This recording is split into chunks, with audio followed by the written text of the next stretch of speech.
प्यारे बच्चों, स्वागत है आपका आज के इस वीडियो में। आज हम भारतीय संविधान से संबंधित कुछ ऐसी बातों को जानेंगे जो बहुत ही गोपनीय है या जिसके बारे में प्रायः किताबों में जानकारी हमको नहीं मिलती। तो आइए शुरू करते हैं इनकी जानकारी के बारे में। पहली जानकारी देखिए, भारतीय संविधान जो बना था, सभी जानते हैं कि 2 वर्ष 11 महीने 18 दिन में बनकर तैयार हुआ, लेकिन ये वास्तव में इसको लिखा किसने, इसके बारे में हमको जानकारी होनी चाहिए। तो जो भारतीय संविधान का लेखक था उनका नाम था प्रेम बिहारी नारायण रायजादा। इन्होंने भारतीय संविधान को अपने हाथों से लिखा था। जो भारत का संविधान है ये दुनिया का सबसे बड़ा संविधान है और इस संविधान की जो मूल कॉपी है वो हाथ से लिखी गई थी। इसको टाइप नहीं किया गया था, ना ही किसी प्रकार का कोई प्रिंटिंग प्रेस में दी गई थी, बल्कि ये लिखी गई थी हाथ से और लिखने वाले थे प्रेम बिहारी नारायण रायजादा। जो हमारे भारतीय संविधान की मूल कॉपी है वो अंग्रेजी में है और इसका हिंदी में अनुवाद किया गया है। यदि कभी परीक्षा में आए कि भारतीय संविधान मूल रूप से किस भाषा में लिखा गया, तो याद रखिएगा इसको अंग्रेजी में लिखा गया था और इसका बाद में हिंदी में अनुवाद कराया गया, यानी कि वर्तमान में हिंदी और अंग्रेजी दोनों भाषाओं में ये उपलब्ध है। भारतीय संविधान की जो मूल कॉपी है, अंग्रेजी कॉपी है, उसे कैलीग्राफर प्रेम बिहारी नारायण रायजादा ने अपनी हैंड राइटिंग से लिखी थी और ये बहुत सुंदर राइटिंग के धनी माने जाते थे। इस चीज़ को याद रखिएगा। इसको लिखने वाले कौन थे? प्रेम बिहारी नारायण रायजादा। और उन्होंने ये संविधान जो लिखा था वो बिल्कुल निःशुल्क लिखा था, फ्री लिखा था। केवल एक शर्त थी इनकी कि हर पन्ने पर नाम लिखने की शर्त थी इनकी कि अपने जो भारतीय संविधान के पृष्ठ होंगे उस पर नीचे छोटा सा अपना नाम लिख देंगे, प्रेम। इन्होंने शॉर्ट में लिखा है प्रेम, जबकि पूरा नाम है प्रेम बिहारी नारायण रायजादा। तो ये शर्त इन्होंने जब इनको लिखने का अवसर मिला तब इन्होंने भारत की जो तत्कालीन प्रधानमंत्री थे पंडित जवाहरलाल नेहरू, उनके सामने गुजारिश की, पेशकश की कि मैं प्रेम बिहारी नारायण रायजादा इटैलिक स्टाइल में संविधान को लिख दूंगा, जवाहरलाल नेहरू के कहने पर। लेकिन उन्होंने कहा कि मैं किसी प्रकार की कोई फीस नहीं लूँगा, बस केवल एक छोटा सा काम करना है कि मैं हर पेज पर अपना नाम लिखूँगा और जो आखिरी पेज होगा भारतीय संविधान का उस पर अपने गुरु और दादा मास्टर राम प्रसाद जी सक्सेना का नाम लिखा जाएगा। ये इनकी शर्त थी और इस शर्त के आधार पर जो प्रेम बिहारी नारायण रायजादा थे, इन्होंने पूरे संविधान को इटैलिक स्टाइल में लिखा था। याद रखिएगा, भारत का संविधान अंग्रेजी भाषा में मूल रूप से प्रेम बिहारी नारायण रायजादा ने लिखा था और इसको लिखने के लिए कहा था जो भारत के तत्कालीन प्रधानमंत्री थे पंडित जवाहरलाल नेहरू। आइए अगला तथ्य जान लेते हैं इसके संबंध में। संविधान जिस कमरे में लिखा गया था वो संविधान क्लब बना बाद में। याद रखिएगा, प्रेम बिहारी नारायण रायजादा को जिस स्थान पर संविधान लिखने के लिए कहा गया, जो कमरा दिया गया था संविधान हॉल, वो बाद में संविधान क्लब के नाम से प्रसिद्ध हुआ। और इस संविधान को लिखने में जो प्रेम बिहारी नारायण रायजादा थे, क्योंकि वो हाथ से लिख रहे थे, तो संविधान को लिखने में उनको लगभग 6 महीने का समय लग गया था। तो याद रखिएगा, लिखने वाला कौन था? प्रेम बिहारी नारायण रायजादा। आइए आगे बढ़ते हैं, कुछ अन्य तथ्यों को जानते हैं भारतीय संविधान के बारे में। जो भारतीय संविधान की मूल कॉपी है इसका वजन 13 किलो है।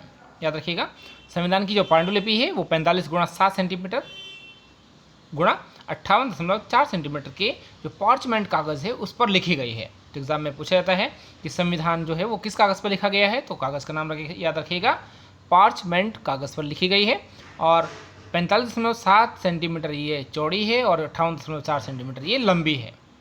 ये जो पार्चमेंट पेपर है ये खास करके जो इंग्लैंड है वहाँ के बर्मिंघम शहर से मंगवाया गया था लिखने के लिए।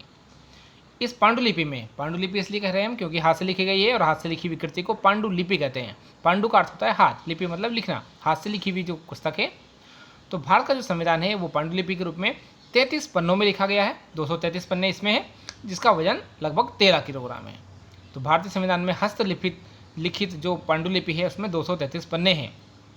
ध्यान रखिएगा, संविधान की जो पांडुलिपि है वो चमड़े की काली जिल्द में है जिस पर सोने की कारीगरी की गई है। इसके प्रत्येक पेज पर चारों ओर सोना लगाया गया है।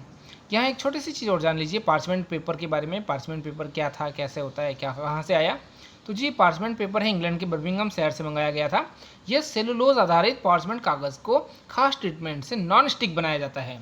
इसमें सेलुलोज अर्थात रेसे होते हैं और ये कागज़ जल्दी से फटता नहीं है।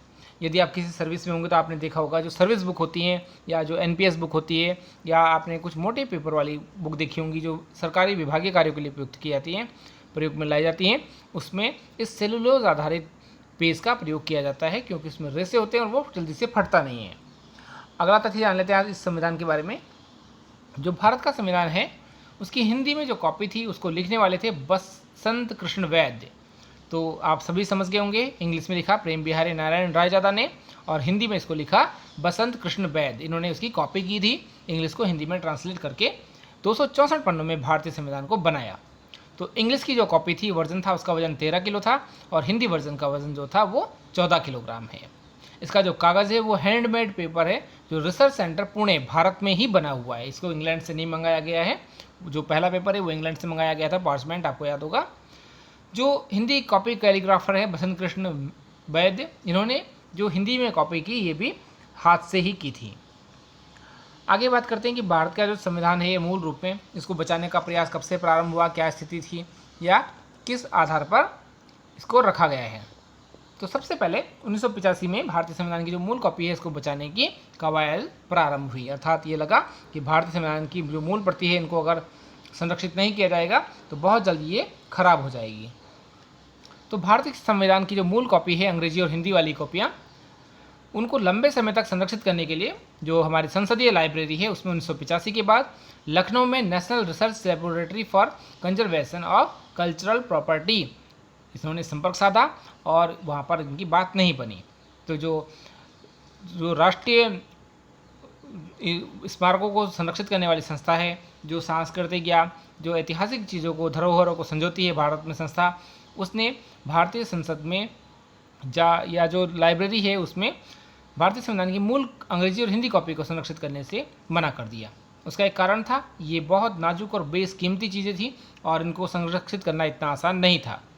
इसके बाद पार्लियामेंट लाइब्रेरी की गुजारिश पर नेशनल फिजिकल लेबोरेटरी NPL ने अक्रिय गैसों वाले कांच के सील चैम्बर को विकसित करना प्रारंभ किया। अक्रिय गैसों में आप सभी जानते हैं नियॉन, क्रिप्टॉन, हीलियम, ये गैसें आती हैं और इन गैसों का प्रयोग किया जाता है खास करके किसी चीज़ों को संरक्षित करने के लिए। नाइट्रोजन वगैरह सब इसी में आती हैं। तो इन गैसों का प्रयोग करना प्रारंभ किया, लेकिन ये जो प्रयोग था ये भी सफल नहीं हुआ। उसके पश्चात भारत में आखिरकार एक अमेरिकी कंपनी थी, उनसे मदद लेनी पड़ी। मदद लेने का भी एक बहुत बड़ा कारण था कि जो नेशनल फिजिकल लेबोरेटरी थी इसने इसके लिए अमेरिका के जो संविधान से जो बनाए गए जो हीलियम के गैस चैम्बर थे उनके मॉडल को अपनाया, लेकिन उसको सफलता नहीं मिली। बाद में कई कोशिशों के बाद हीलियम गैस जो थी, हीलियम क्योंकि हल्की गैस होती है, इसका लीक होना बंद नहीं हो पाया और वहाँ ऑक्सीजन उसमें प्रवेश कर गई। और आप सभी जानते हैं ऑक्सीजन के संपर्क में आने से प्रत्येक वस्तु खराब हो सकती है। इस प्रकार की ऐतिहासिक कई कोशिशों के बाद भी जो हीलियम गैस है उसका लीक होना बंद नहीं हुआ, जिसके कारण जो नेशनल फिजिकल लेबोरेटरी है NPL है उसने अपने वैज्ञानिक हरी किशन को फ्रांस की सेंट गैबोन कंपनी से मदद लेने के लिए पेरिस भेजा। फ्रांस की राजधानी है पेरिस, वहाँ इनको भेजा गया हरी किशन को कि आप जाइए और वहाँ से देख करके आइए, सीख करके आइए कि किस प्रकार से भारतीय संविधान को संरक्षित किया जा सकता है। नवंबर 1992 में NPL ने अमेरिका की गेट्टी कंजर्वेशन इंस्टीट्यूट GCI इनसे मदद मांगी और मदद मांगने के बाद तब जाकर के हमारा संविधान संरक्षित करने का प्रयास सफल हुआ।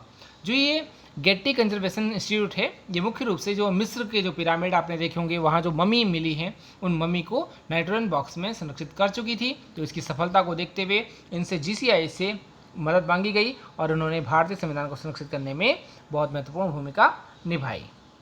आगे बात करते हैं कि किस प्रकार से भारतीय संविधान को रखा गया है।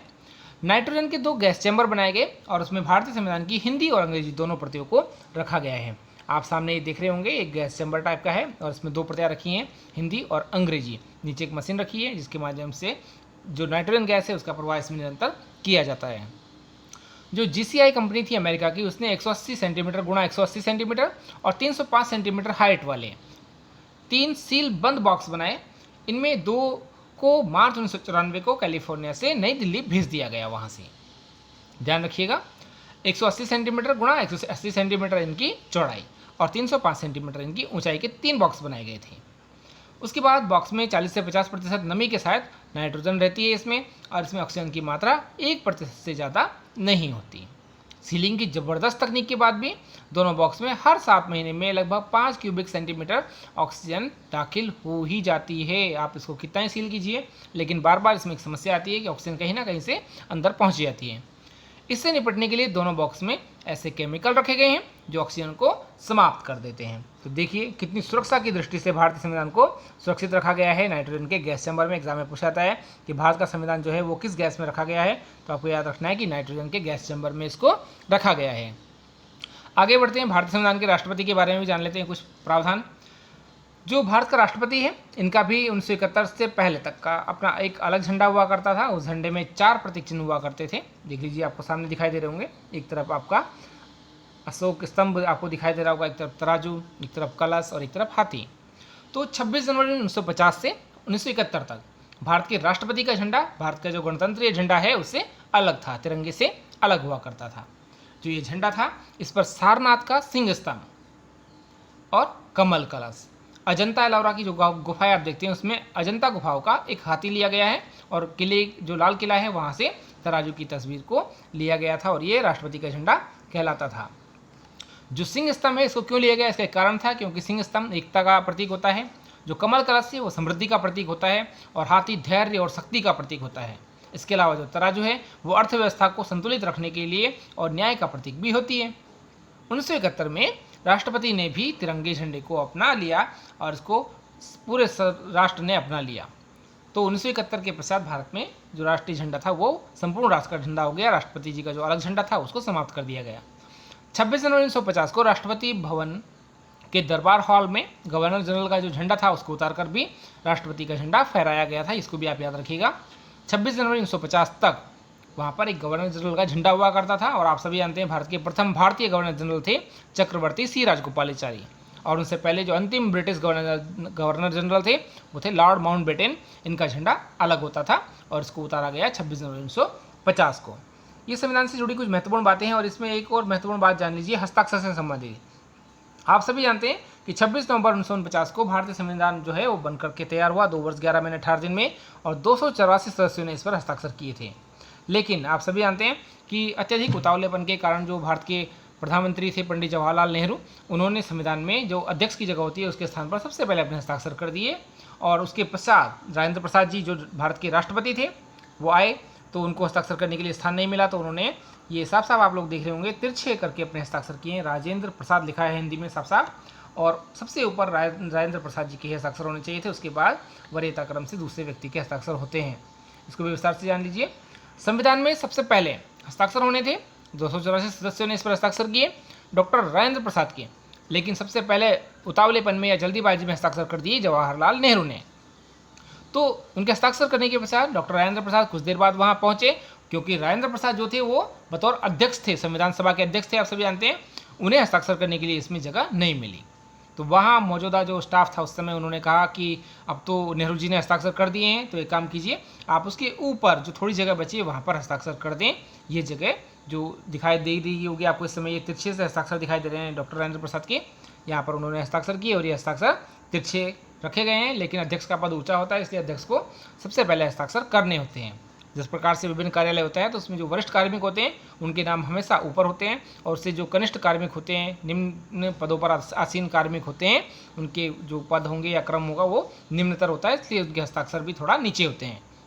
लेकिन यहाँ नेहरू जी ने जो राजेंद्र प्रसाद थे उनके स्थान पर हस्ताक्षर कर दिए, इसलिए राजेंद्र प्रसाद जी को उनके नाम के ऊपर तिरछा जगह बनाकर थोड़े से हस्ताक्षर करने पड़े। आगे जान लेते हैं कुछ और चीज़ें कि भारत का जो ये मूल संविधान है इसमें कहाँ कहाँ से लिया गया है, क्या लिया गया है। तो हमारा जो संविधान है, भारत का संविधान, ये वैसे तो 1935 का भारतीय शासन अधिनियम से सबसे अधिक चीज़ें इसमें ली गई हैं, लेकिन फिर भी विश्व के जो 10 देश हैं, खास करके उन 10 देशों से सर्वाधिक महत्वपूर्ण चीज़ें भी भारतीय संविधान में शामिल की गई हैं। अब वो कौन कौन सी चीज़ें हैं उनको एक बार जान लेते हैं कि वो 10 देश कौन कौन से हैं जिनसे कुछ हमारे संविधान में लिया गया है। तो सबसे पहले है अमेरिका। अमेरिका का बिल ऑफ राइट्स, यानी कि हमारे जो मौलिक अधिकार हैं उनको। तो यदि एग्जाम में पूछा जाए कि मौलिक अधिकार कहाँ से लिए गए हैं, तो वो अमेरिका से लिए गए हैं। ये सामने आप अमेरिका का मानचित्र भी देख रहे होंगे, और ये अमेरिका का झंडा है। इस झंडे में 50 सितारे हैं, ये भी याद रखिएगा। तो प्रस्तावना और मौलिक अधिकार ये अमेरिका के संविधान से लिए गए हैं, याद रखिएगा। और प्रस्तावना की भाषा यदि पूछी जाती है तो वो ऑस्ट्रेलिया के संविधान से ली गई है। न्यायिक समीक्षा भी यहीं से ली गई है, न्यायिक पुनरावलोकन जिसे आप कहते हैं। इसके अलावा विधायिका, कार्यपालिका और न्यायपालिका के बीच जो शक्तियों का पृथक्करण है, ये भी अमेरिका के संविधान से लिया गया है। और ये जो शक्ति पृथक्करण सिद्धांत है, ये मॉन्टेस्क्यू एक विचारक थे अमेरिकी, उनका शक्ति पृथक्करण सिद्धांत है, वहाँ से लिया गया है। तो ये अमेरिका से ही भारत को प्राप्त हुआ है। इसके अलावा विधि का समान संरक्षण, ये भी यहीं से लिया गया है अमेरिका से। सुप्रीम कोर्ट या हाई कोर्ट में जो जजों को हटाने की प्रक्रिया है, जिसको हम सामान्यतः महाभियोग कह देते हैं, जबकि वो महाभियोग नहीं होती, तो ये प्रक्रिया भी हमें अमेरिका के संविधान से ही मिली है। इसके अलावा सशस्त्र बलों के सुप्रीम कमांडर के रूप में जो राष्ट्रपति की व्यवस्था की गई थी, अभी तक तीनों सेनाओं का प्रधान होता है राष्ट्रपति, ये भी अमेरिका के संविधान से लिया गया है। अब बात करते हैं ब्रिटेन के संविधान से क्या लिया गया है। जो ब्रिटेन है वहाँ से संसद में बहुमत वाली सरकार, अर्थात जिसे हम कहते हैं संसदीय सरकार या संसदीय शासन प्रणाली, ब्रिटेन से ली गई है। इसके अलावा संसदीय शासन प्रणाली की विशेषता के रूप में राज्यसभा और लोकसभा को अपनाया गया है ग्रेट ब्रिटेन से। ग्रेट ब्रिटेन में इसे लॉर्ड सभा और कॉमन सभा के नाम से जानते हैं। कॉमन सभा को लोकसभा कहते हैं हम और लॉर्ड सभा को राज्यसभा कहते हैं भारत में। इसके अलावा एकल नागरिकता का प्रावधान, जो कैबिनेट सिस्टम है या कानून का शासन है, जो रिटें आती हैं आपकी बंदी प्रत्यक्षीकरण या अन्य रिटें हैं, परमादेश, प्रतिषेध, उत्पीड़न, अधिकार परीक्षा, ये सभी रिटें हमने ग्रेट ब्रिटेन के संविधान से ली गई है। और इसके अलावा जो लोकसभा में अध्यक्ष होता है, वो अध्यक्ष का पद और उसकी भूमिका भी हमने ग्रेट ब्रिटेन के संविधान से ली है। अब हम बात करते हैं कि कनाडा के संविधान से भारत के संविधान को क्या प्राप्त हुआ है।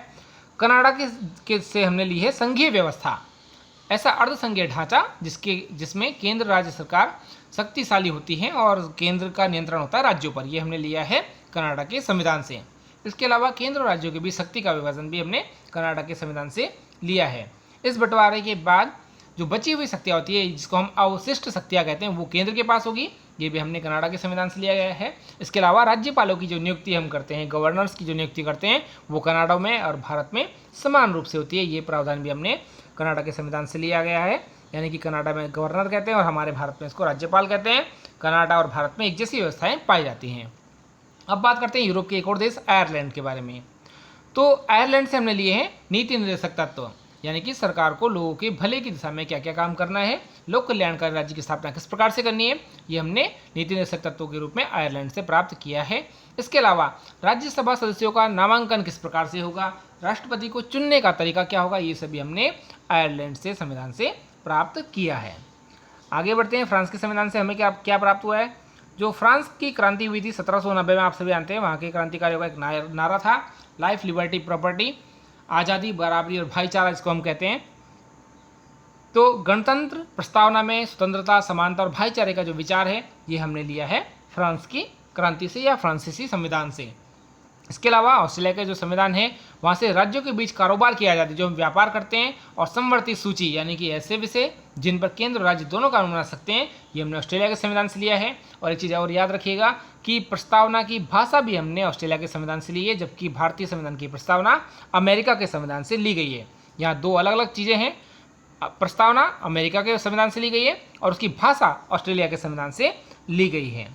आगे बढ़ते हैं कि सोवियत संघ, जिसको हम union of Soviet socialist Republic कहते हैं, वर्तमान में रूस कहते हैं, उससे क्या लिया है। रूस से हमने लिया है मूल कर्तव्य। इसके अलावा प्रस्तावना में सामाजिक, आर्थिक और राजनीतिक न्याय का विचार लिया था। इसके अलावा आपने एक छोटी सी चीज़ देखी होगी अभी तक, जो पंचवर्षीय योजनाएं थी, वो भी हमने सोवियत संघ से ही प्राप्त की थी। वर्तमान में पंचवर्षीय योजनाएं समाप्त हो चुकी हैं। अगला देश है दक्षिण अफ्रीका। जो दक्षिण अफ्रीका का संविधान है, वहाँ से हमने ली है संविधान संशोधन प्रक्रिया अनुच्छेद 368।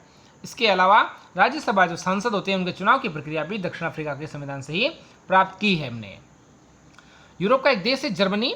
जर्मनी में हमने ली है केंद्र सरकार को मिली आपातकालीन शक्तियाँ, जो आपातकालीन उपबंध है, अनुच्छेद 352, 356, 360, ये जर्मनी के वीमर संविधान से इसको लिया गया है। और किस प्रकार से आपातकाल के दौरान हम मौलिक अधिकारों को निलंबन कर सकते हैं, ये भी हमने जर्मनी के संविधान से ही प्राप्त किया है।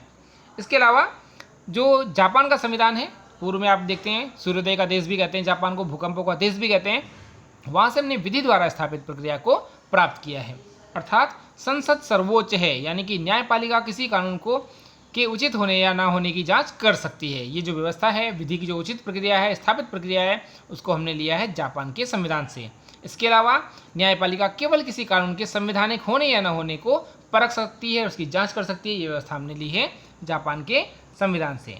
प्यारे बच्चों, इस प्रकार से आपने आज देखा कि ये कुछ महत्वपूर्ण चीज़ें हैं जो हमारे एग्जाम में अक्सर पूछी जाती हैं। अगर आपको ये पोस्ट पसंद आई हो तो इसको लाइक, शेयर और सब्सक्राइब करना ना भूलें। ऐसी ही पोस्ट पढ़ने के लिए आप लगातार हमें फॉलो करते रहें। आपके उज्ज्वल भविष्य की शुभकामनाओं के साथ आज के लिए इतना ही। धन्यवाद। मैं Arun Kumar, assistant professor political science, PG college Joshimath.